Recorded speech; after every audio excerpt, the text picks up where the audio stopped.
This is Pop Culture Yearbook. On this show, we pick pieces of pop culture that were important to us in a given year. We then discuss memories and dig into those movies, albums, shows, and more. I'm Brad.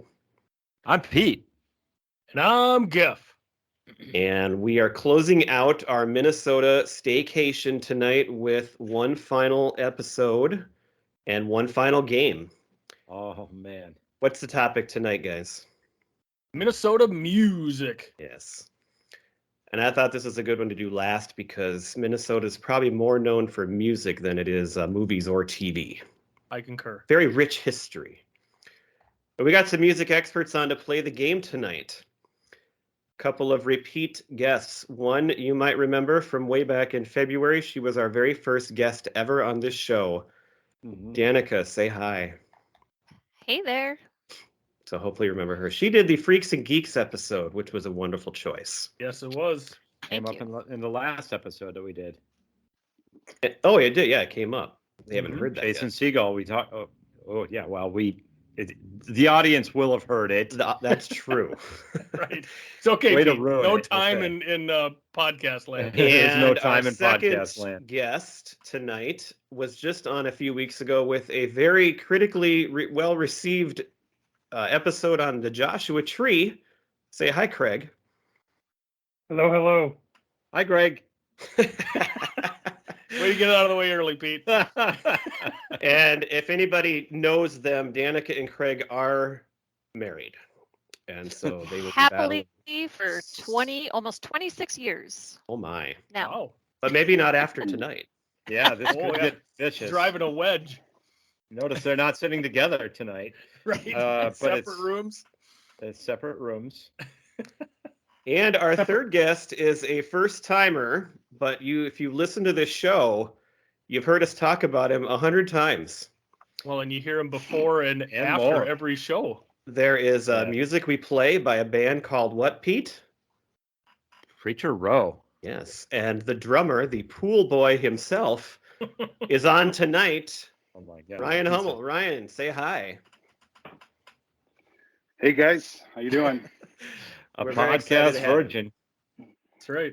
Hummel is a wonderful person and friend and was a kick-ass drummer for that band. Do you still ever hit the skins, Hummel? Just for the element. I can't- For the smell of it. Something like that. No, I can't say I have. Probably Sorry. not as often because we actually had your drum here for a long time because my son was using it when he started right? band. Yeah, it's collecting dust in the basement here. So Yes. There's a lot of drummers here. Yep. Gifford was a drummer. Brad was a drummer. Hummel was and is a drummer. My There's son one- is a drummer, There's one good drummer here. Yes. and that's Gifford.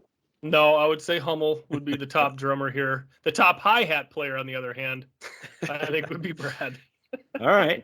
We Well, also talked about important Hummel on our Christmas episode, and when he's also a wonderful gifted singer, and he used to sing in church every Christmas, and made the best rendition of "Oh Holy Night" you would ever hear.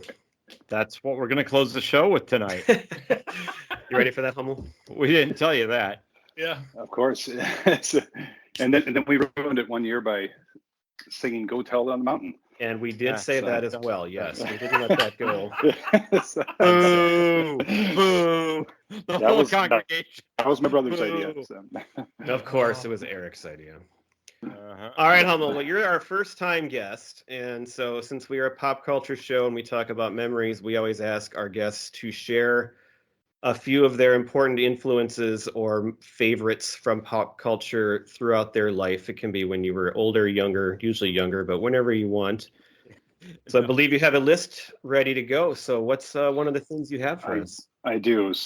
Three specific pop culture, I guess, would it be passions maybe? Ah, Yeah, absolutely. Or influences, yeah. Good So alliteration, first too. one, there you go.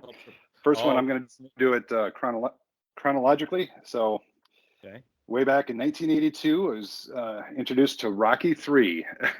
So hence the Oh. Rocky franchise. My brother the had one the with Mr. LP. T. Right? Exactly. Yeah. So it was a great movie, even better soundtrack.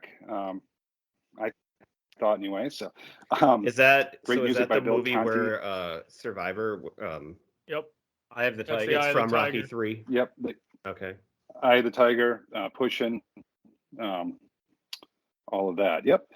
So, but yeah, I always remember the LP. He had the record. That's the great picture on the front of Rocky. And anyway, I was kind of hooked after that. Of course, I've seen all 6, I guess, many times.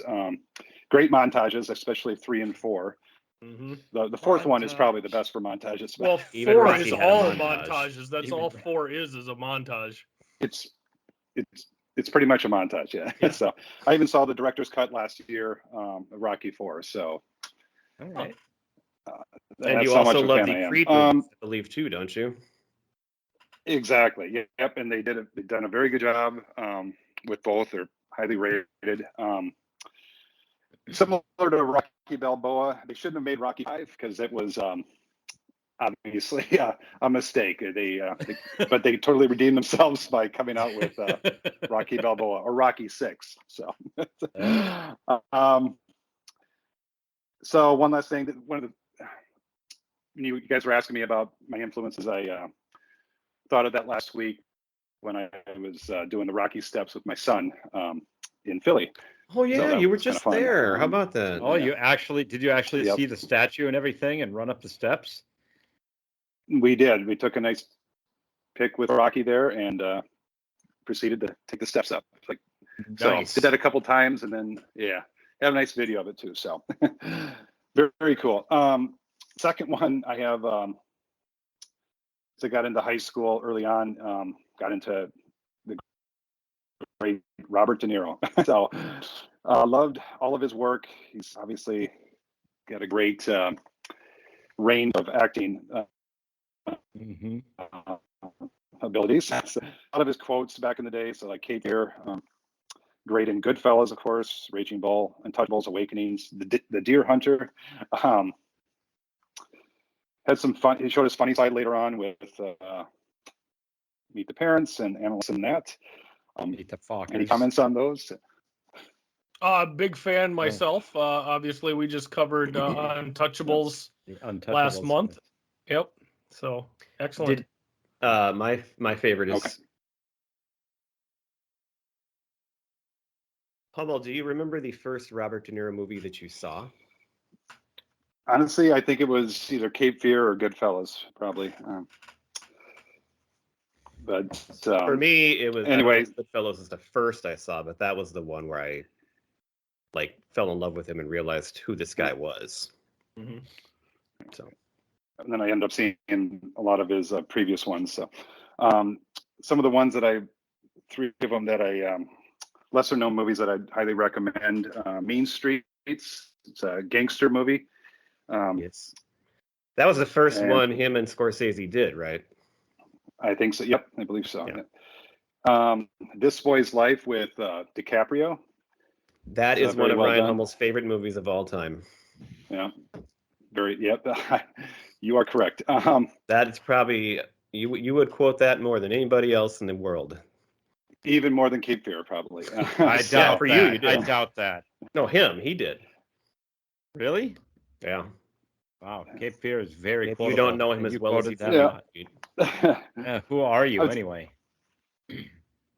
And don't forget his Frankenstein rendition. That was interesting Frankenstein. too. Do you actually like that one? I did, yeah. Okay, I thought you didn't. That's as the monster, I guess. Is that Yeah, what he the would be? creature. Yep. You'd be the monster. Yep. Right. that was definitely kind of an out there surprise. That one. Yeah. Yeah, definitely. All right, what came All after right. Bobby De Niro? Yep. The third one. So this will hopefully relate to what we're talking about tonight. Metallica. So that would have been in college. I was kind of a late bloomer there. First time I saw him was at the Target Center, early 2000. First time you see him, you're pretty much hooked, in my opinion. So I've seen him 10 times through the years. Wow.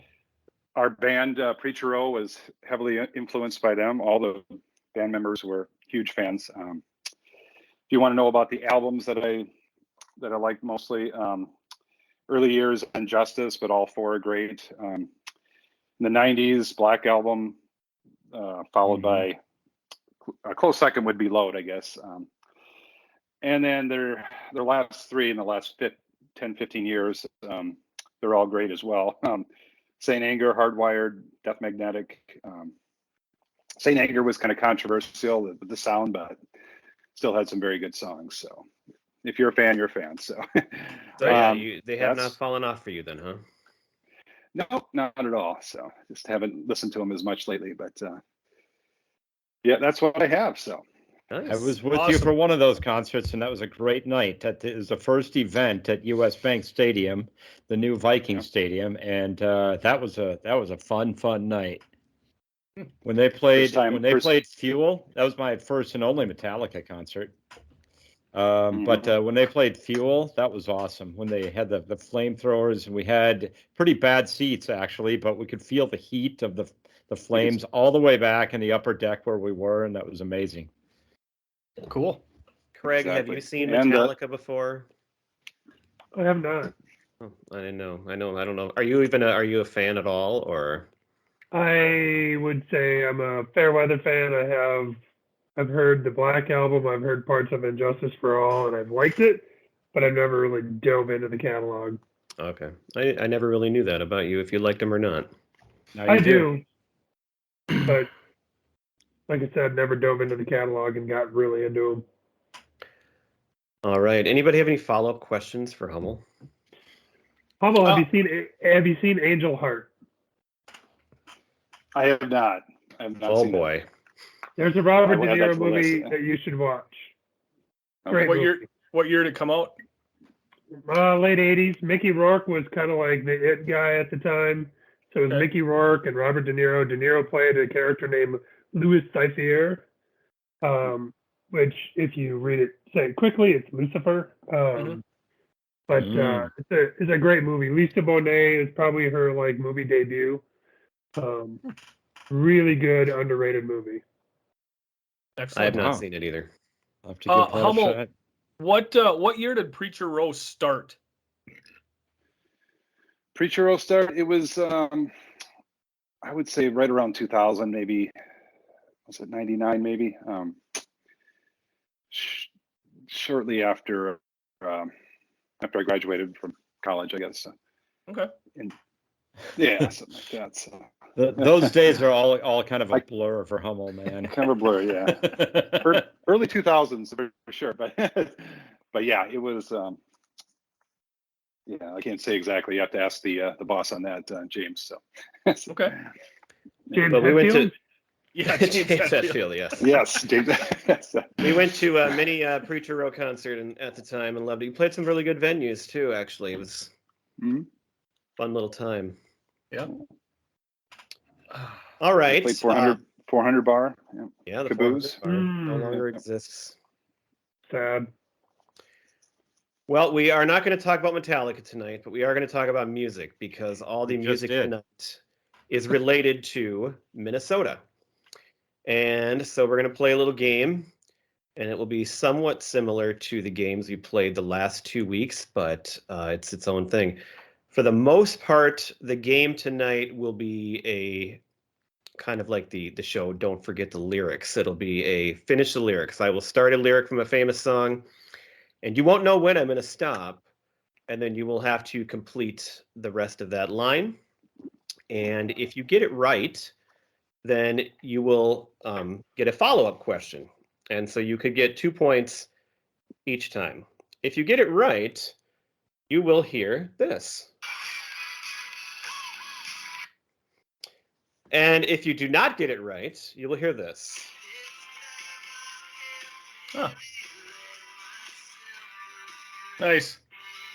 So that is our Minnesota music right there to be fitting for it. There are 4 categories or 4 parts to this. If you think you know an answer, you will buzz in by saying your name and also raising your hand on our video chat. And if you need to answer right away, you can't be talking or waiting for like 10 seconds. At the end, there is a tiebreaker question in case we do have a tie, but I would guess that's unlikely. So we will have a question.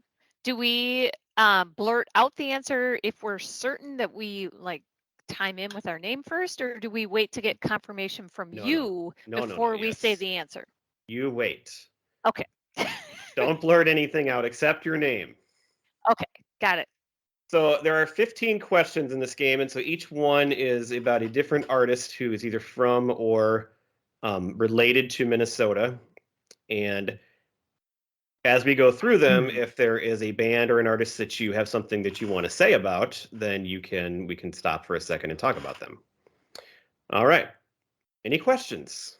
So, yeah, you said from or related to Minnesota. Is that correct?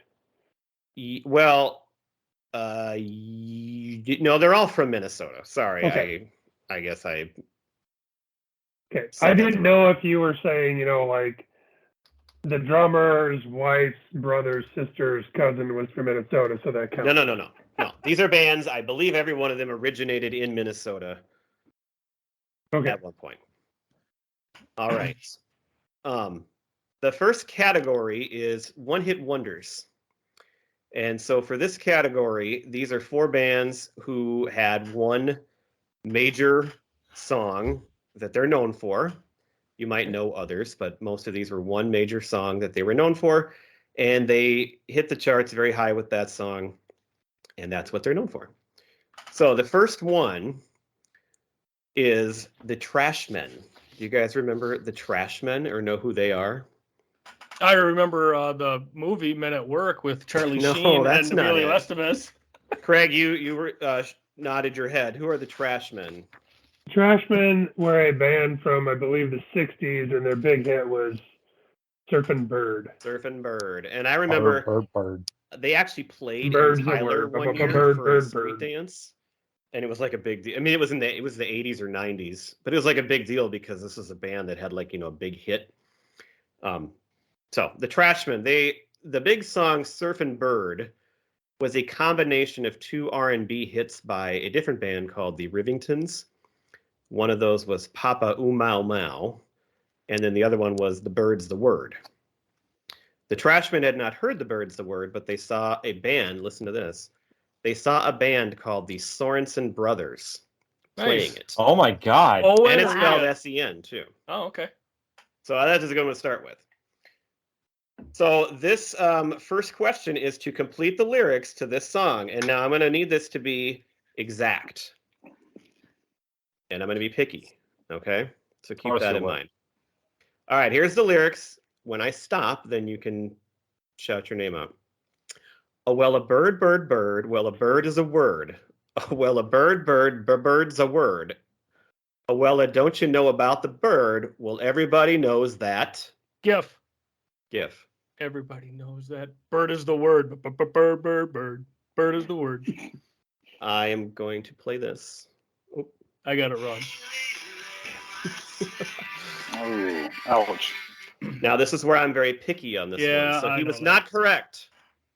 Risky. Can you repeat the question, I will repeat, please? not the whole thing. I will say, don't you know about the bird? Well, everybody knows that.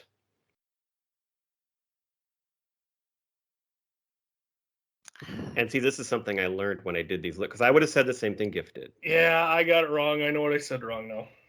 Let me start over. I don't remember what he said. Did you chime in, Danica? No, I just said I got nothing. Okay, let me repeat the lyric, because if you listen closely, I think you'll get it right. Mm-hmm. A bird, bird, bird. Well, a bird is a word. Well, a bird, bird, a bird's a word. Don't you know about the bird? Well, everybody knows that. Craig. Pete. A bird is the word. No, that's what Giff said. No, he said bird is the word, I thought. Ryan. Oh. Pete? Oh. I think I heard Ryan just there. Oh, Ryan. The bird is the word. No, sorry. No. Danica, Pete. Pop-up bird is the word. No. Oh. Big bird is the word? Everybody knows that bird is the word. No. Okay. Nobody got it right. Let me repeat the first line and then the last line. Well, a bird, bird, bird. Well, a bird is a word. Well, everybody knows that. Bird is a word. A word. Bird. Nuts. Sorry. What's the follow-up just for fun? Follow-up question for all four of these is the same question. What is the peak chart position that this song reached on the Billboard Top 100? 2. No, that's not right. We got a 1. Not 1 either. Didn't make number 1. 10. No, this one was number 4. Number 4. So it got to 4. Wow. Yes. All right. Well, it was a rough start. For the Trashmen. By the way, the other night we had the same problem. Nobody got the first one right, and then we all did fine after. And then we all understand the game. But by the way, that's a very important song. If you're a fan of the show Family Guy, that's a very important song because that's his favorite song, and he keeps going nuts about it, and it's hilarious. All right, the next one is a song. I gotta say, it's shocking that a band from Minnesota couldn't hit number 1. It's shocking. Yeah, well, just like our sports team, can't get the number 1. Right? Okay. Yeah, The second one is a band and song you will all know. Lip Sync. Funky Town. Okay. All right. Got it. Lip Sync started as a project of Steven Greenberg at a time when a wedding DJ who wanted to try his hand at writing disco songs. So he intended to call the band Lip Sync, like lip syncing, but that was already in use, so he went with the homophone Lips Inc., Lips Incorporated. All right, so Funky Town was their big hit. Anybody have anything you want to say about it? Won't you take me there? Giving away the I had it on I remember that song. I had like one of those not a greatest hits album, but like some kind of a compilation album that I think I got for a birthday one year. And I remember that song was on that album. All right, now this is a much shorter one, so be ready. So here is a lyric to complete. Gotta make a move to a Pete. Yeah, Pete. Time that's right for me. Again, you are not quite. You did not get it Danica. right. Danica. To a town that's right for me. Nice. There we go. You got it right. Oh man, I was so close. It was on her compilation tape, for crying out loud. You know it's yeah. her brain. I guess it doesn't make sense to move to a time. It could make sense. A time that's right. I don't know. All right, and then your follow-up question, Danica, is how high did this song get on the charts? I'm gonna guess number 3. That is not correct. Okay. Anybody else want to throw one out? 6. No. 9. Craig, you should get this because you were just talking about it. 1. Number 1. Funky Town was number 1. In what year? 1980? 80? Okay. Yeah, I think so. All right, the next one. Now, this is one where some of you probably won't remember this, but Gifford, you're the one who should remember this. Okay. Natural Selection. Oh, yeah. That was when we were in high school. Yes. And they had a song called Do Anything, and everybody thought it was Prince. It sounded exactly like a Prince song when it came out, and it's same kind of content and everything. And I don't have anything to say about them. They had one album. This was like the only hit they had. I couldn't find anything else about them. So that's all I got on Natural Selection. But they had a huge hit. Yes, they did. So maybe you'll remember it when I read the lyrics. Every little thing you do seems to turn me on, even when you're talking nasty to me. GIF. Over the telephone. You got it. Wow. That's my 1 point for the night. Over the telephone. Stop, Gifford. There goes the shutout. Game. I know it. All right, Giff. How high do you think that charted? I'm going to go lucky number 7. No. Shoot. That one got to number 2. Nuts. All the way to number 2. What year was that? I've never even heard of this. I didn't write the year down. I think it was like 92, 93. That seems right. Yeah. I'm sure we were in high school. Yep. Yeah, somewhere between 91 and 93, I would say. It's a fun song. I love that song. It's a very forgotten song. I heard it Not by me. I don't know, a couple years ago, and I'm like, wait a minute. Yep. I remember that song, loving it, but before that, I didn't remember it. Never heard of it. All right, the next one is a band and song that you all will remember. I put these in chronological order. This is Marcy Playground. Sex and Candy. Oh. So they were named after the Marcy Open School in Minneapolis, which is the alternative school that John Wozniak attended, who I believe is the lead singer. I didn't take my notes very specifically there. But I do know that. I remember that we were in college when this song came out, and I believe that was maybe somewhere not too far away from Augsburg either, where I was going to college. Everybody remember this song? I believe so. Yeah. Yes. We're going to find out. Okay, this is going to be, anybody's could get this one right. Here is the lyric. I smell sex and candy here. Who's that lounging in my chair? Who's that casting devious stares in my direction? Mama, this. GIF. Pete. GIF. Ryan. Surely is a dream. You got another one right. God, I had that one too. I know you had it. That's why I had to get it in first. All right, GIF. Follow-up question. How high do you think that one hit? Surely is a dream. Dig it. We'll go 5. That is not correct. That one made it to number 8. Number 8. My favorite number. By Adam Sandler as Happy Halloween. All right. After the first category of questions, we have Gifford with 2 points and Danica with 1. Woo woo. So not a hot start, but we're doing it. Russell represent. All right. The next category is folk/Americana music is how I lumped these together. And I only have 3 here. One of these is extremely well known. One is very well known to all of us, and one is probably lesser known except for people in Minnesota. So when I say Minnesota folk music, who's the first name that would come to your mind? Jayhawks. Well, the Jayhawks are in here, Danica, but that's not the answer I was looking for. Pete. Yeah. Bob Dylan. Bob Dylan. Pete gets a point. Robert Allen Zimmerman, for that. was born in Duluth and moved to Hibbing. Mm-hmm. So he was the big Minnesota legend before anybody else, before Prince came along.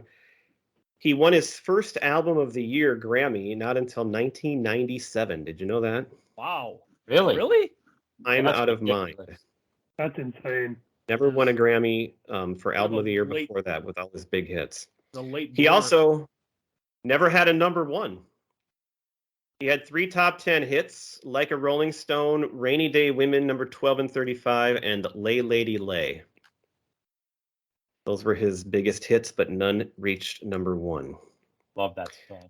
All right, so for these, you will have a lyric again to finish, but then the follow-up will have to do with like something related to their song or the person. All right. Got it. This is another one that's really short, so be ready. Lay, lady, lay, lay. Pete. Pete. Was that it? You were done? Yeah. Lay across my big brass bed. Nice, Pete. Yeah, you got it, Pete. I thought it was lay upon my big brass bed. Lay No, across I think my it's big across. brass bed. Yep. And that's why Pete actually owns a big brass bed. He loves that song so much. Right. Hummel, I thought you were going to get that one. Pete's too fast. Pete's too fast. That's All right, what Pete, Jenny here's says. your follow-up question. Yep, she does. So Bob Dylan never had a number 1 song, but he did hit the top of the Rock Digital Songs chart in 2020, 2 years ago, with a song called Murder Most Foul that was 17 minutes long. Wow. And this song was about which famous person better known for his initials? Which famous person? Murder Most Foul. Murder Most Foul. Better known. 3 seconds. Your time is up. I'm going to say JFK. I'm just throwing that out there. Okay, I'm going to give it to you. I said your time was up, but that is the right answer. JFK. Wow. And Okay. protest. Is that what you were going to say, Gif? Yes. You had it. Let's see, you're on fire here. All right. Anybody have a favorite Bob Dylan song or anything to say about Bob Dylan? Killer hair. I'm a sucker for a singer-songwriter. That's right. You're a sucker for a singer-songwriter. Lay Lady Lay is actually my favorite Bob Dylan song, and I've got a lot of good favorite Bob Dylan songs, but that one actually stands out for me. Pretty sure that's my favorite as well. Yeah. Yes. It's a good one. Well, then if that's your favorite song, you really need to branch out and try some new Dylan. Like Tangled Up in Blue is my favorite. No, actually, well, I know that that's a good one too, and that's nothing wrong with that song. I love all those other songs that you're going to name, I'm sure, but that one just is something about that song. I just love it. So when you said that was going to be the one that you're going to do for the lyrics, I was like, yes, I got this one, and I did.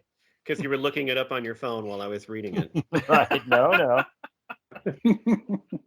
All right, our next band here is a band called Trampled by Turtles. Oh. Everybody know them? Dave Simonette. I like Turtles. Yeah. Heard of them. Not a big fan, but I know of them. Not a big fan. Well, they travel like with the Avett Brothers, and they're a big folk band that people love still today, or not still, but current band. Mm-hmm. Yes. They're very big in the festival circuit. They've actually had 9 albums, and the last 6 have all charted, and they are from Duluth. So that is how they tie into Minnesota. They are from Duluth.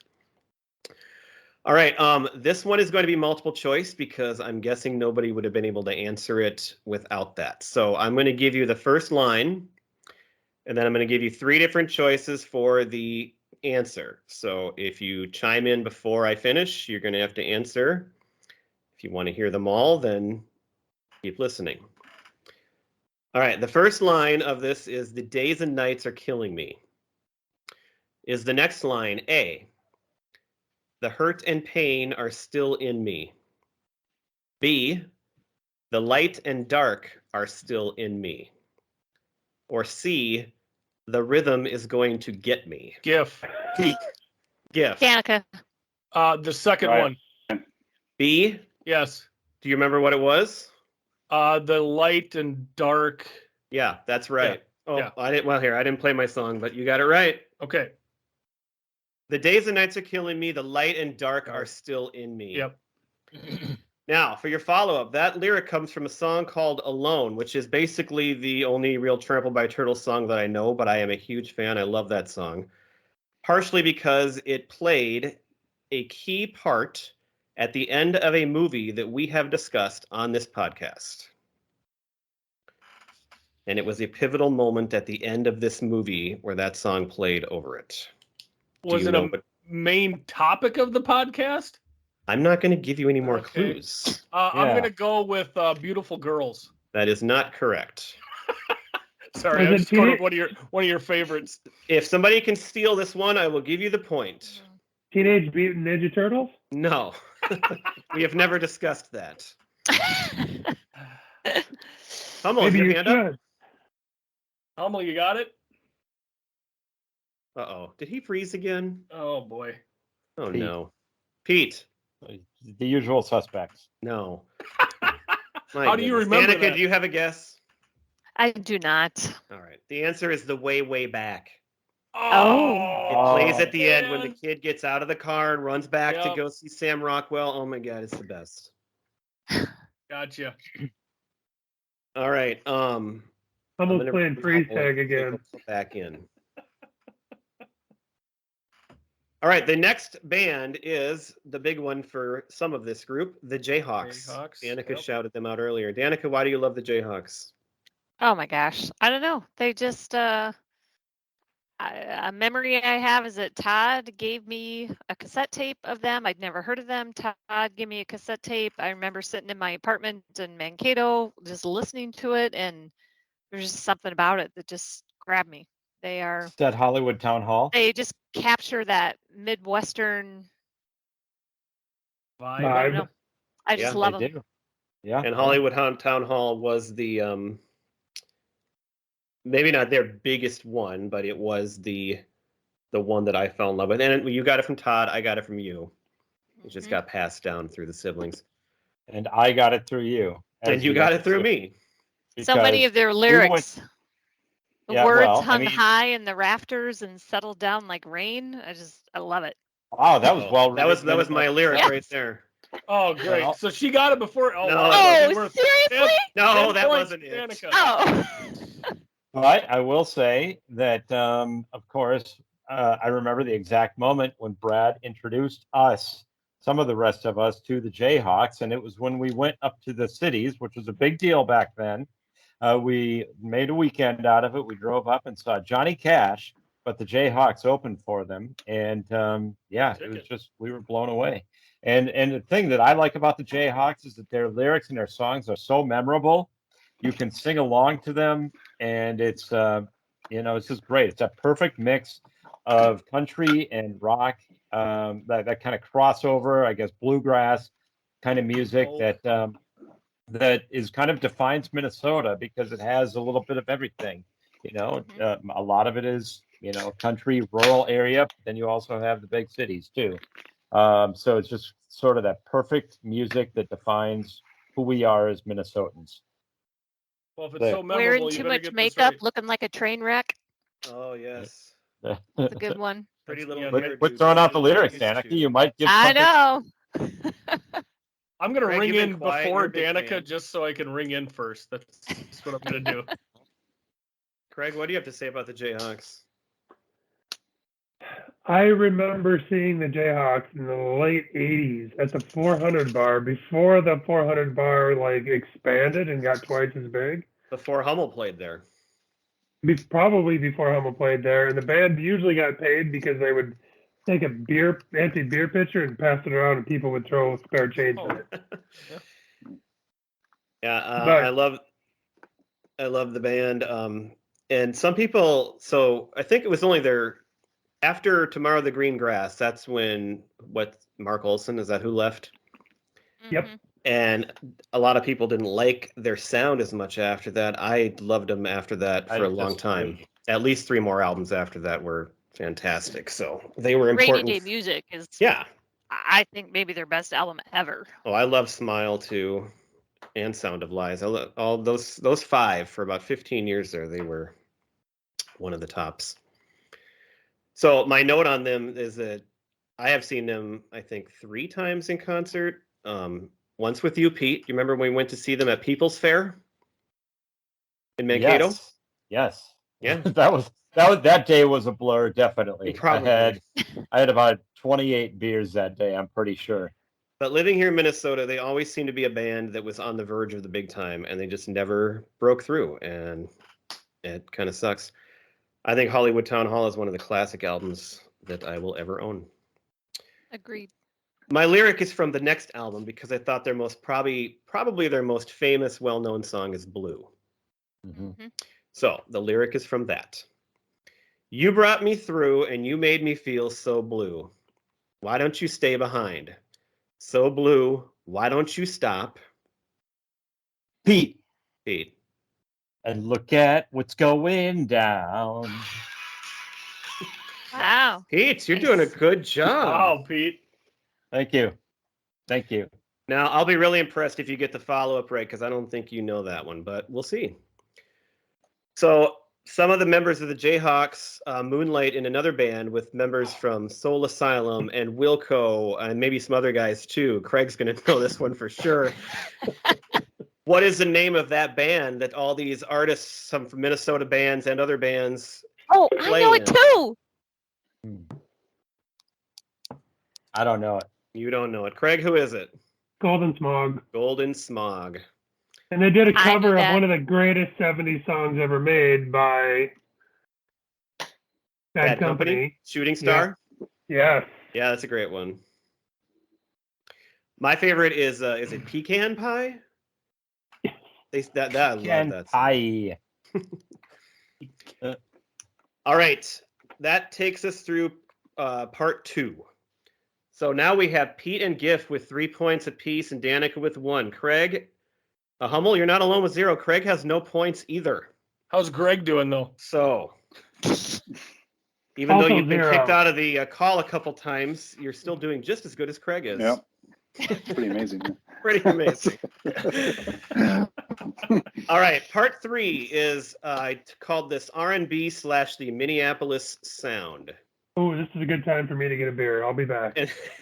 Give me one too. And there are a lot of points possible here in these first 2. So I asked last time, and it was Bob Dylan. Who is the first person you think of when I say Minneapolis Sound? Prince. Who are we most proud of in this city? It's Prince. Want a beer? Yeah, sure. So, let's just share a quick. Hummel, you a fan of Prince? Oh yeah. What's your favorite Prince song? Prince. Let's Go Crazy. Let's Go Crazy. I agree. Yeah. I love a lot. That's one of my top 2 or 3 though, for sure. Gifford, Prince. Get Off. I knew you like that one. Yeah. That's a high school one too, right? Yeah. Didn't that come out at the same time as Cream? Yep. And 7. We all love 7. Just listened to that yesterday. I love 7. Pete, what's your favorite Prince song? Darling Nikki. Darling Nikki. What album was that on again? I can't quite remember. Listen to our second week's episode from this month. Yes, we did talk about Purple Rain a little bit on your movie episode. We did. Danica, what's your favorite Prince song? Or album? I think it might be, I think the song might be Kiss. All right. Nice. There's just something about that song that was Mhm. so unique at the time, like unlike anything else on the radio. It was just, I just love it. Do you have a favorite album? Maybe that's not, unless it's Purple Rain. I mean, overall, probably would be Purple Rain. But, you know, there was a lot off Sign of the Times. Yes. I think Sign of the Times might be like my second. I need to listen to that like all the way through Alphabet more. Street. Well, that's off there's Love Sexy. Oh, did it really? Sign of the Times is Okay. You Got the Look. Sign of the Times, I Could Never Take the Place of Your Man. So, those are the big Starfish and ones. Coffee. What's Starfish and Coffee on? That's the favorite song. I think that's Sign of on the there. Times. Yeah. And Housequake. And the song about his brother trying reefer for the very first time, and now he's doing horse, and it's June. Is that what he says? I think that's on. I think that's something on Sign of the Times too. Craig is looking at me like I'm drunk. But Good job, you got her. No. Good job getting another beer there, Craig. Nice. That is a lyric I always The only way I remember. can win. Craig, what's your favorite Prince song? Probably either Sign of the Times or Raspberry Beret. Oh, Raspberry Beret. Raspberry Beret is a good one too. Yeah. Well, Danica did mention outside of Purple Rain, my favorite song always has been Alphabet Street. That song I thought was the most unique, awesome, cool song. Todd had that CD, Love Sexy, with Prince naked, covering himself on the cover. That's awful. I hate that album cover. And he came home for the summer and he had that out, and I listened to that song like on repeat. And there's that little rap part at the end, and I memorized that rap, could sing it through. God, Let's go right now. Hit it. I can't remember it all. If it was playing, I could try. Right. All right. Well, speaking of songs, here is your question for Prince. These next 2 questions are not lyrics. So if you don't like the lyric questions, here you go. The first question for Prince is, how many number 1 hits did he have on the Billboard Hot 100? Danica. I don't know. I'm taking a stab in the dark, and I'm going to say 12.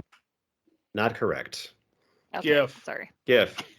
Ryan. Let's Right. go with 10. No. Hummel, I believe you were next. 5. You got it, man. Oh, on the board. Okay, now you could take the lead in the game, Hummel, because the follow-up question, only for you at first, is to name as many of those as you can. And until you get one wrong, you can keep going. So what do you think was a couple of his... 5 on there, huh? Well, Let's Go Crazy. That is one. All right. Raspberry Beret. No. That did not make the list, no. Oh, shoot. Oh, yeah. Well, All right, so that you did got not 2 count. points. Now, if you can... Let's do this. Okay. Let's auction. There's 4 left. Who thinks they can name all 4? Craig. I don't know if I can or not, but I have to try to get some points. When Doves Cry. That is one of them. Purple Rain. That is not one of them, according to what I looked up. All right, there's 3 left. Bullshit. Can we recap which ones were named? Wind Doves Cry and Let's Go Crazy. Cry. Okay. So Pete, Danica, or GIF? I'll go. Can you do 3 GIF? I'll give it a shot. Well, what do you got? Let's go Party Like It's 1999. That did not make it either. Damn it. Okay, my turn. Danica. Dang it, I bet I know one. She had time to Google it. I think she is Googling it. No, I did not. I think Kiss might have been a number 1 song. Yes, that is one of them, Kiss. Okay. Now, these last 2, I will say, are the hardest ones by far. Can I guess again? Not until she's done. Okay. I haven't guessed yet. Pete gets the next guess anyway. All right. Okay. Try again. Let's see. Then I think I might guess You Got the Look. That is one of my favorites, but that is not a number 1 song. Dang it. Pete, there are 2 left. Can you name at least one of them? I'm going to go out on a little bit of a limb and say 7. That is not it. Nope. Oh. Yeah. Simon Gifford, what do you think? I'm going to go with Bat Dance. That is one of them. Bat Dance. Oh, my God. Yep. Yeah, I was shocked. Purple Rain was it, and Bat Dance was. And the last one that I had here is Cream, which I was also shocked as really? a number 1. Huh. Hey, all right. On a score check here, I thought I actually had 4 points. Did I not have 4 points? Did you count the JFK bonus question that I got?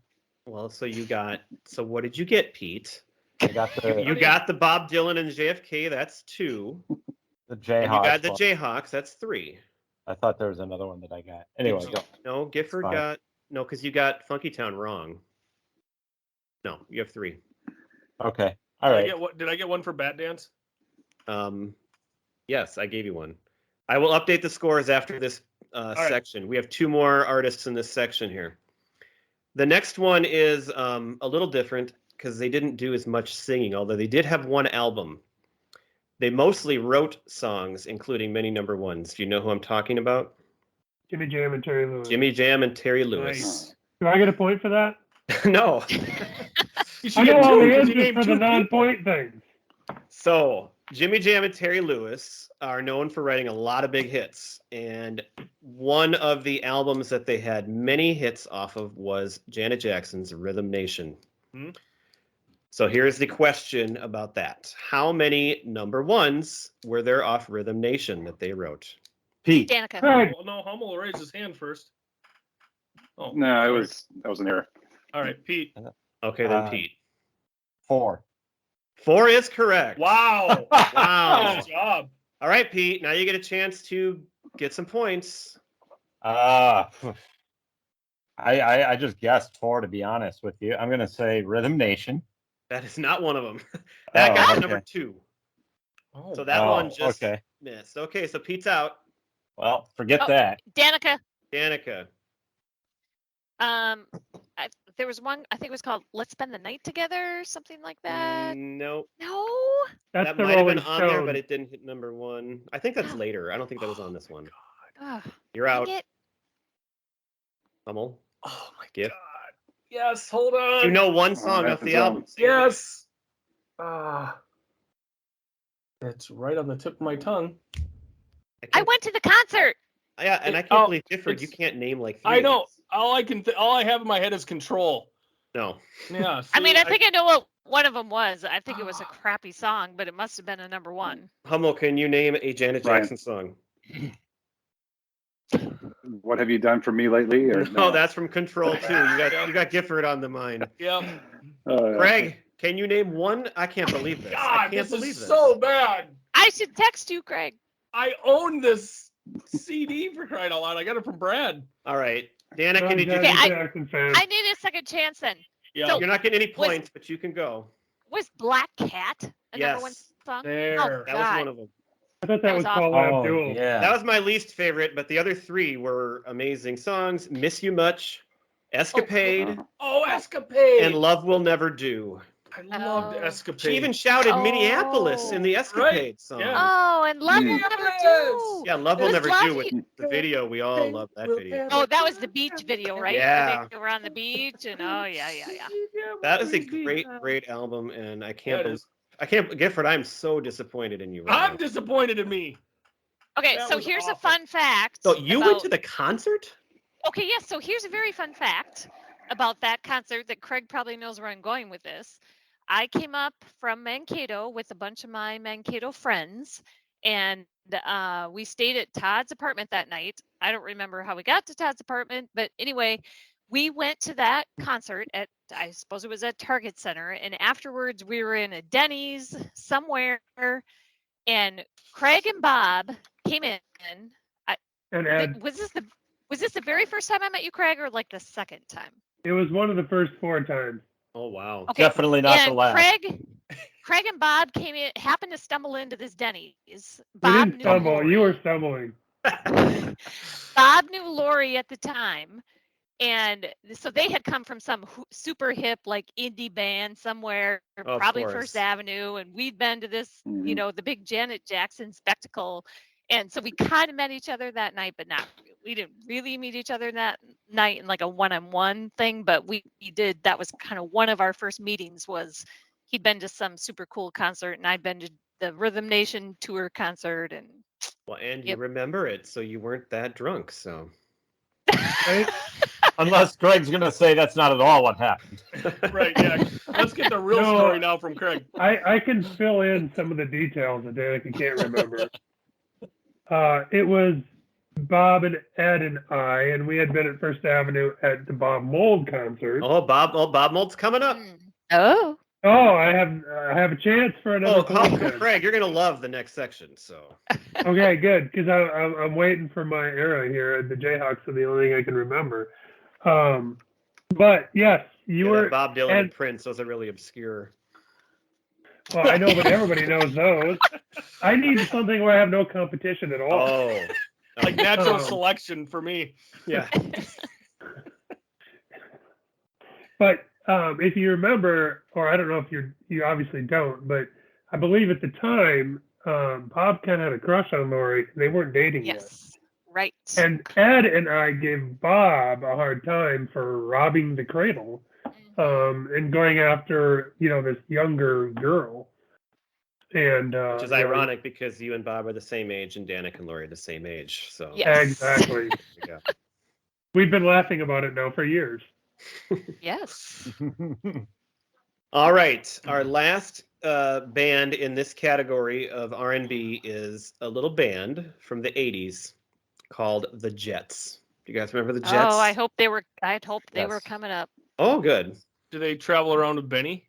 No. So the Jets were a family band from Minneapolis, and here's what I didn't know. They actually had 5 top 10 hits between 1985 and 1990. I only can think of one song. More wins than New York Jets. They had 5. So their big hit, in my opinion, was Crush on You. Yep. Do you remember that song? You got to remember that song. I remember that, yep. All right, so here, the lyric from that I have, but it is a multiple choice again, because I'm guessing it's not one that's like in your long-term memory. So, wait for the choices. The lyric starts with, I never knew a rumor could spread so fast, because now the word is out all over town. The next line, is it A, that I'm pining for you, B, that I'm wanting you, or C, that I'm longing for you? GIF. B. GIF. Pining, A. You are not correct. Oh! Pete. I'll say C. Which was what word? I think it was longing for you. That is correct, Pete. God, I was going to go that way too. Son of a bitch. That I'm longing for you. Pete, your follow-up is another tough one, but you're good at making guesses. So the Jets were a family band of a bunch of siblings. How many siblings made up the Jets? 5. No. Does anybody think you know? 3. 4. No. 6. The answer is 8. 8. Wow. Very large for crying out loud. family band. All right, that takes us to the end of part 3. Dang it. The scores are Pete is in the lead with 5. Gifford is second with 3. Hummel and Danica are tied for third with 2 points. And Craig has 1. So I didn't get my bat dance point? You got that point. Oh, I thought I had 3 before. Oh, God, here we go again. It's fine. It's fine.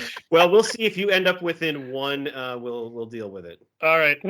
I'd like 3 more points, please. Yes. Well, here you go, Craig. Part 4. I thought I had 3 coming out of 1, and then I got bad dance. So anyway, Part 4 is called the alternative and rock section. So Woohoo! this is the section for you and for me and for most of us. I'm just looking back, Gifford. You didn't have 3. Oh, okay. Because you didn't get the follow-ups right on either one of those. So okay. All right, alternative and rock. The first group or artist here, Craig, is Bob Mould /Husker Du /Sugar, because he was in these other 2 bands, but then went on to be solo and had all these things. So Bob Mould went to Macalester College, and he started Husker Du in 1979, a very influential punk band for bands like Nirvana and the Pixies. Mm-hmm. He also had solo work. One of my favorite songs is his song See a Little Light. And then what I really loved, what I got to know because I was in college, was Sugar. So he formed Sugar in the 90s, and they had 2 awesome albums, Copper Blue, 1 album of the year by NME Magazine. And probably a top 10 all-time song for me is A Good Idea off that album. I just love that song. The way it starts, it's awesome. So Craig, maybe you want to share something about Bob Mould or Husker Du? So I actually had a chance to meet Bob Mould, and he signed my Sugar CDs and his solo CDs. And if you've heard the story, when I lived in Minneapolis, my house got robbed, and I had like 200 CDs at the time. I do remember that. And they were actually recovered because I called around to all the CD stores at the time and told them that my CDs had been stolen, and I gave them a list of what I had and told them that I had many of them were signed, including the Sugar ones and the Bob Mould ones. And that actually ended up being, I recovered like 125 of them because a friend of mine was working at our park in Bloomington, and a guy brought in 100 and some CDs. Many of them were signed, but ironically, my friend Kevin was working at Aardvark, and he was with me when I met Bob Mould. And he obviously recognized the signature and my taste, and actually called the police, and they recovered my CDs. That's amazing that the police cared enough, that CDs were valuable enough to go sell. Mm-hmm. It's just what a different time. That's amazing. Yeah. All right. Anybody else have anything? I'm sure this is mostly Craig. I shared already what I had. So to make this fair, my lyric is from the song I said, A Good Idea, but it is a multiple choice question. So anybody could get it, whether you know the song or not. Pete, I know you know this song too, but maybe you're not thinking of it right now. So here's the lyric. That's a good idea, she said. She said, I want to feel you in the water with your hands on my head. Is the next line A, push you down into the water, B, push you down into the river, or C, pull you out from the water? B. Pete. Pete. B. Incorrect. River. Oh. Craig. Somebody just chime in. It's A or C. Craig. A. A is right. Push you down into the water. All right, Craig, you get the follow-up. Thanks for guessing. You're probably the one who answer, will know this. I got to help you out. So Bob Mould did a memorable collaboration with my favorite band, the Foo Fighters, on the Wasting Light album. What song did he play on? Oh, my God. Oh, shit. I know it's one of Dear your Rosemary. Dear Rosemary. You got it. Wow. Okay. Next band is The Replacements. Another punk alternative band formed in 1979. This led by Paul Westerberg. They were notoriously unpredictable live, but also extremely influential with many, many other bands. Again, I'm guessing Craig would be the one who might have a story if you want to share anything about the replacements. Sure. I saw him live. You don't have twice. to. No, I'd love to, but you guys are probably gonna get sick of this. No. You haven't talked for quite a while, so I can edit it out. Time now. Okay. I saw him live twice. The first time was in 1987, my junior year in college. It was day one of college courses. So, of course, me and two of my friends skipped school and drove to Sioux Falls and saw them at the Sioux Falls Auditorium. And they were fantastic. They have a reputation for being so drunk they can't finish a song or being right on. They were right on in Sioux Falls. They were great. It was for, I believe, the Pleased to Meet Me record was the tour. Then I saw them again a couple years later in Minneapolis at the Orpheum, and they couldn't finish a song. Westerberg, I believe, on the opening song, fell off the stage because he had no depth perception or something anymore. But he proceeded to just pop right back up and continue. So I think he was so drunk he couldn't even feel falling off stage. But yes, great band. When I hear that always surprises me because I know Paul Westerberg a lot more from his solo work in the 90s, and he seemed like such a put together normal guy. Like when I really got to know him, and to hear those stories when I was younger, it's kind of surprising. No, there's a book that was written. I don't remember the name of it now, but about how wild they were, and frankly, a bunch of a-holes. I think I was going to read that book once. I've got a couple friends that read it. During their peak, it's a really interesting book, but they pretty much sabotaged themselves from being a huge band. But I still love their music. Mm-hmm. All right, the lyric for this one is from the song Skyway, and again, it's multiple choice. Craig. He's just going to sing the whole song. Okay, the multiple choice. Are you chiming in? Pick a letter. He loves No. I'm just kidding. You take the Skyway high above the. Is it A, noisy little roadway? Oh, go ahead, Craig. He buzzed in. No, go ahead and finish. No, he buzzed in. No, you chimed in. Okay. That was the rule. Busy little one way. You got it right. Okay. If you can get the exact lyric, you can say it. All right, Craig, your follow-up is Paul Westerberg went on to great solo success. Two of my favorite songs were Waiting for Somebody and Dyslexic Heart. On what soundtrack did he contribute these two great singles? Single. I know, but and the answer is singles. The single soundtrack. Nice. A great soundtrack. All right, that brings us to another band that Craig loves. Unfortunately, he's got the... Oh, no, he's not in the lead. He's tied with Pete. Don't want to run away with things here. Soul Asylum is the next band, and so they are our... which I'm not really using it anymore, but our if you get it wrong answer here tonight. Mm-hmm. They originally called Loud Fast Rules. Craig probably knew that. Maybe the rest of you didn't. Changed their name in 1983. They didn't have a lot of success other than locally until Runaway Train, which hit in 1992 like a runaway train from Grave Dancers Union. They then had another great album, Let Your Dim Light Shine, that was also platinum. And they even played at Clinton's inauguration, so they definitely had their moment. They won the Best Rock Song Grammy for Runaway Train as well. All right, anybody want to say anything about Soul Asylum? Many times. Nothing to add. All right. You got to tell your Winona Ryder story. Oh, yes. He has a story, right. Of course. Dave Turner. So, yeah, and in light of Stranger Things, our kids are in awe of this story. Now that Winona Ryder is like Stranger Things, yeah. Okay, Craig. So, Winona Ryder, Dave Turner, the lead singer for Soul Asylum, dated Winona Ryder in the 90s. He has a Winona Forever tattoo. Doesn't he? That didn't work out so well. Or am I thinking of Johnny? No. Yeah, I think that was Depp. Okay, go ahead. Yeah. I'm not up in my celebrity tattoos.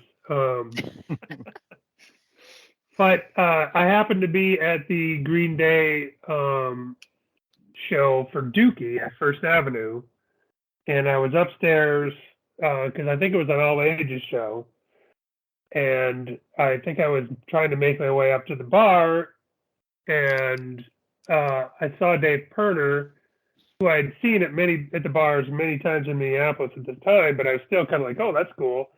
And then I practically ran over this small little woman that he was with. And I stopped before I hit her, and I was like, ooh, sorry. And I looked, and it was Winona Ryder. So, of course, I was like, holy shit. And all I said was, oh, excuse me, because I almost ran her over. And then I just kind of darted to the bar to get myself a beer because I was kind of freaked out. But that is my brush with fame with Winona Ryder. You just have so many stories.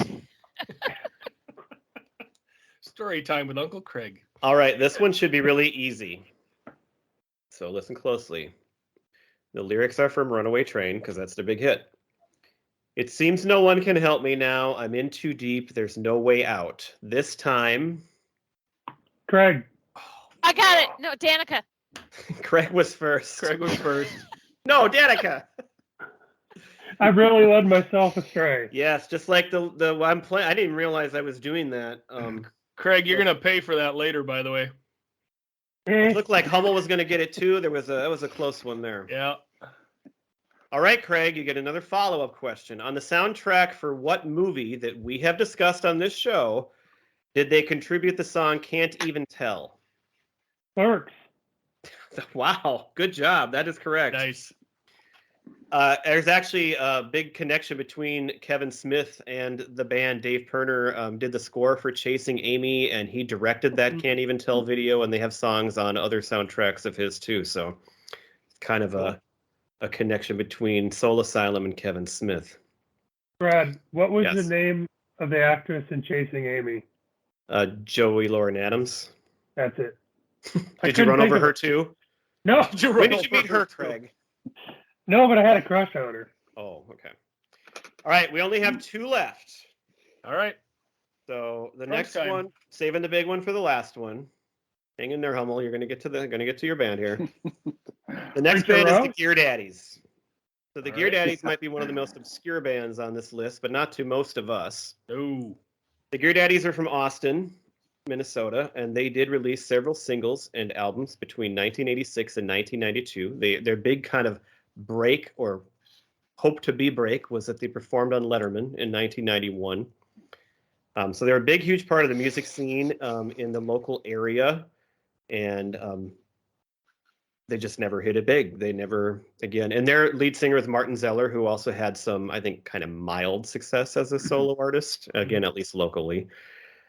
So they never really hit it, but they had three albums, two plus kind of a B-sides compilation that I know Danaca and Craig liked, and we were all obsessed with in high school. It's another one where I got it from them and introduced it to my friends, and you all, and Gifford, even you know the Gear Daddies. Well, and I remember you introducing them to me, but I got into them in Morris when the guys next door from Blue Earth really played them quite a bit. So, Okay.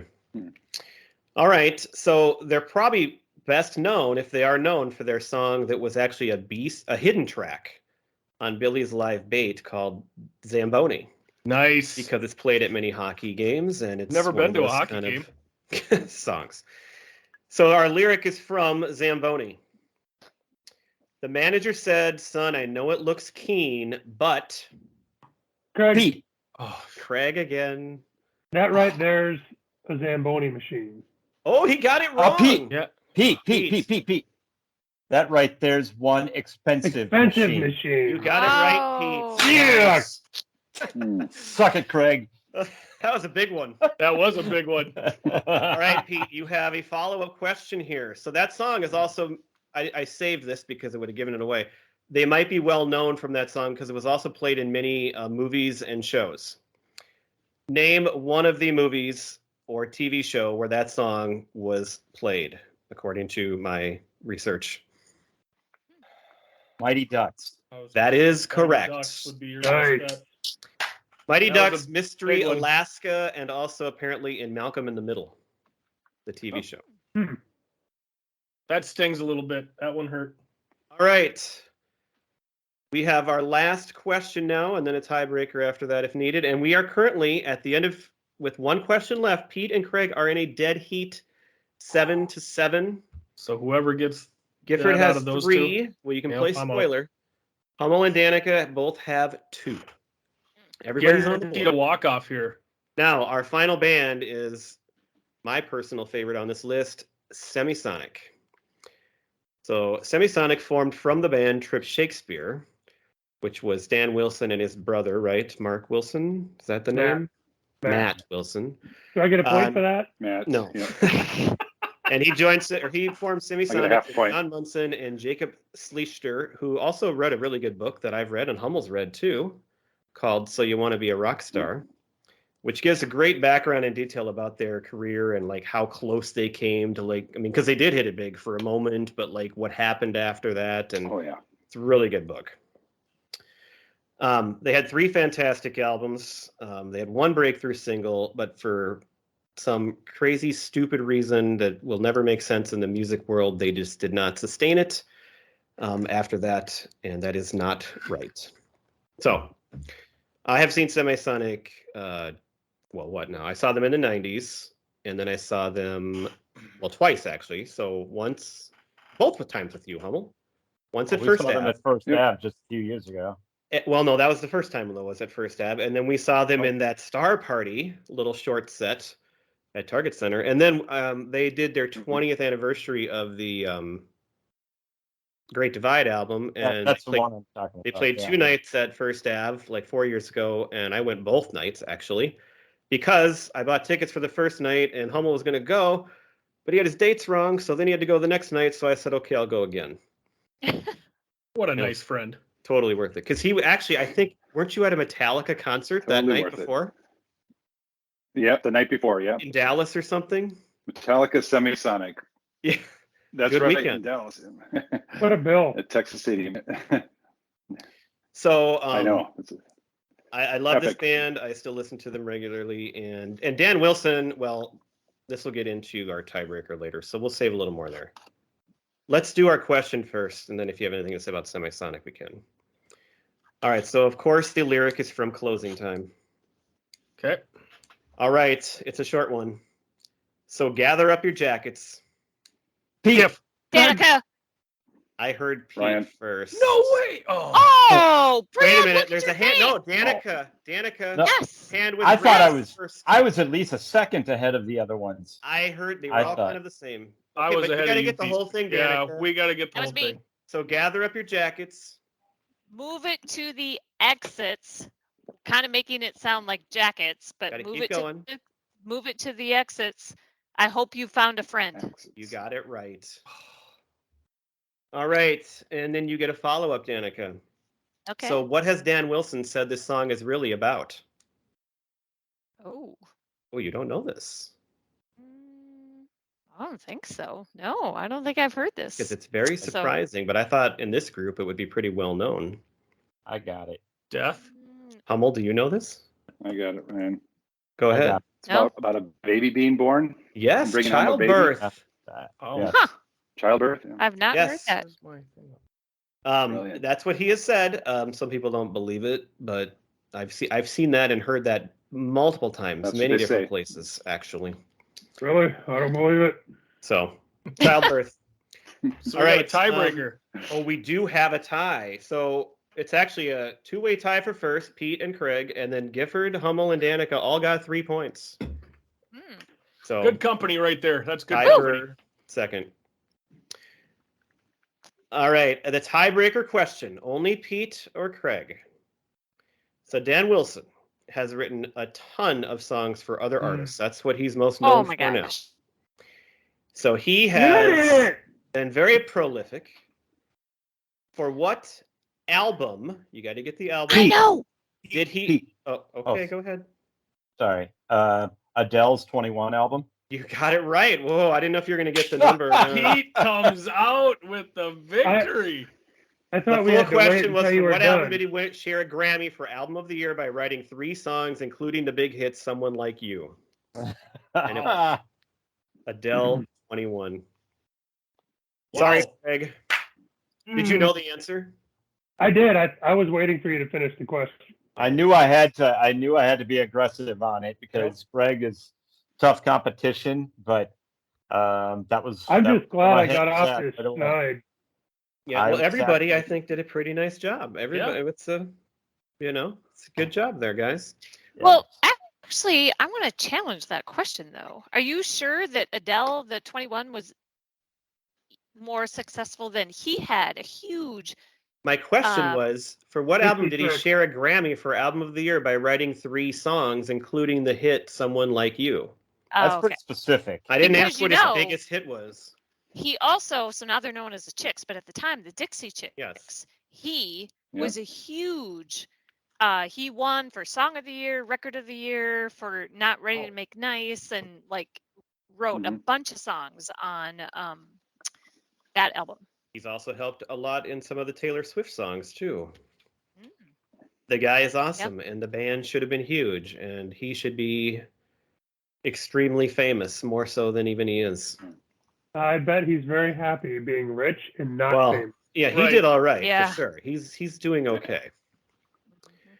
Anybody have any Semisonic follow-up story or?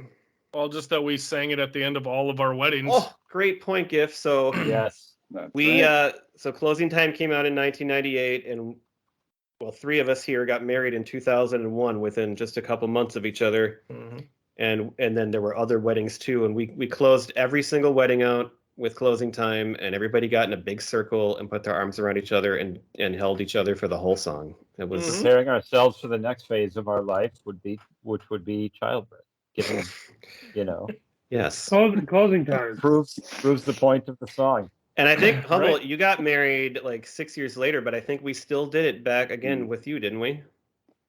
Yeah, we still did. Yeah, The even with the tradition live lived band. on. Yep. All right, here's a few bands that I wanted to include but didn't include them because either I couldn't find a question or I didn't think they would be known enough. Craig and Danica will know the Delilahs. Oh, gosh. Love the Delilahs. That was another band that should have been more than what they were. In fact, did you know, fun fact, they were in a Rolling Stone, like, top, like, unknown bands in the U.S. Like, they were there was a Rolling Stone article where the unsigned bands, they were like one of the top unsigned bands at the time in like 1990, whatever that was. And I still love those 2 albums. I could listen to those songs all the time. Yeah. And I remember when the second one came out, I remember like the press, like that they were going to be big or something was going to happen, but it didn't happen. Yep. And actually, part of the band was in a band before that we used to see at the 400 bar all the time. And they would play like classic old blues songs and like early Stones blues called the Widgets. And they were a blast to watch. The lead singer was the same. But great. Okay. The next band, again, I know you guys love, and they're a current band that I thought was going to hit it big but hasn't really gotten there yet, is Hippocampus. Oh my gosh. And we all love them here, the 3 of us. Gosh. They're so good. They're so good. An R&B one, I don't know too many songs, but I know that Atmosphere is and maybe Noah, your son, is a big fan. Yep, I've heard of them. I know at least one song that I actually really love. Morris Day and the Time from the Purple Rain movie. Yep. And the last one I was going to mention was an artist who did not come from Minnesota, but started her recording career here, and that would be Lizzo. Yeah. So for a current one. So those are the cuts that didn't quite make my game, but I thought deserved some mention, at least by me. Does anybody have a band that you had thought of that we haven't brought up at all? You didn't bring up the Drifters, Brad. Oh, go ahead, Pete. Well, we've talked about them before. Well, I actually am proud to say that my father had actually a few bands, the most popular, I think, being the Drifters that were big in Southwest Minnesota. And actually, they did play at the in Clear Lake, Iowa, on the same stage that Buddy Holly played the night that he died. He didn't play there that night, but he has played on that stage. And so, but then he just, he was good and he was really popular locally. But then in 1980, he just said, I'm done. And that was it. And he never really talked that much about, he would if we would ask him about it, but he just never really got it out that much. And he was really humble about it. And in retrospect, I kind of wish that he would have kept it going a little longer, because I've got very, very faint memories of it, because I was 4 years old when he quit. But I know that Brad and Danica, your parents, went to go see him perform a number of times, and he was big. He was actually, I've kind of compared him to that area's Johnny Home before Johnny Home, because he did get big crowds and everything, and he was pretty popular, and he wrote and recorded a few songs. And actually, a few years ago, I might have told this story before, but a few years ago, we went down in Iowa, on Lake Okoboji. They actually have an Iowa Rock and Roll Hall of Fame, and there was a book that I bought for him for Christmas, and he's listed in the book, like a manual of, it had everybody that had recorded music at that studio, which was Iowa Great Lakes, which was just outside, about a 5-mile drive from Lake Okoboji in Iowa. And if you want to hear more of that story or the actual music, you go back and listen to our episode titled 42 and the Way, Way Back, which I referenced earlier tonight. And Pete used his dad's music as our bumper music for that episode, because he talked about his dad in that episode a lot. That's right. I had to throw that in there. But unlike our normal bumper music, which comes partially from one of our guests tonight. That's Hummel, right. Can you name the band? Hummel, he asked you a question. PR. Oh, PR. PR. Preacher Row. PR. Yeah. Hummel, do you have a personal favorite Preacher Row song from your time in the band? What was the best one to play? First and last. First and last, yeah, I would say. First and last. That's our intro song. Is it? First and last. The one with the drum Alpha intro. and Omega, yep. Oh, well, there you go. Yep.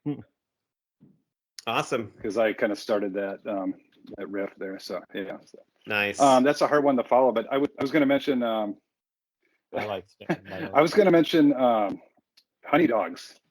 Oh, good one. Yes. Oh, Courtney's going to love that you brought that up.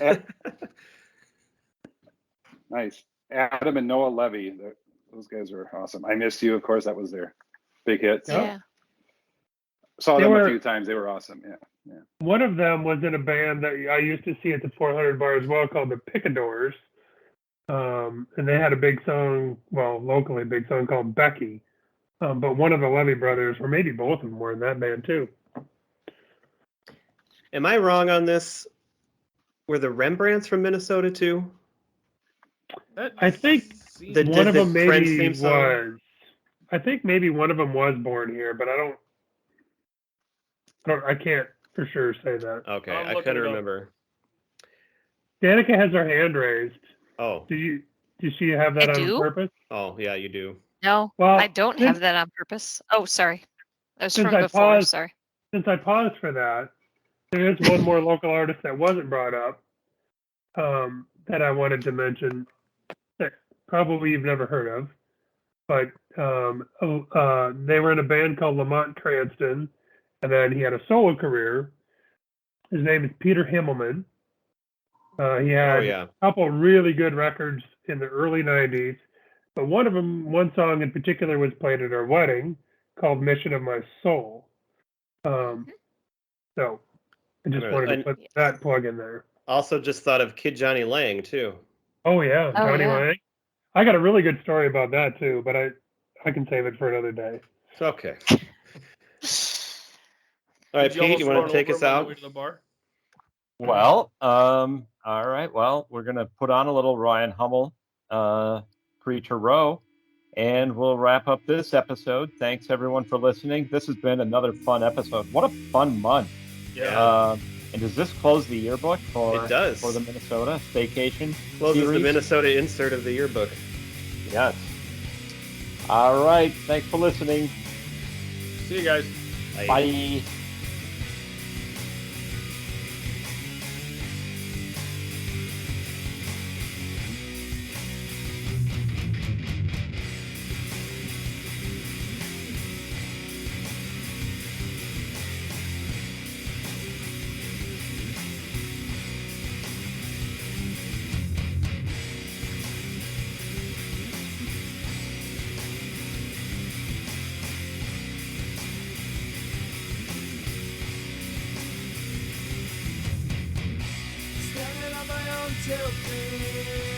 No one's here to comfort me.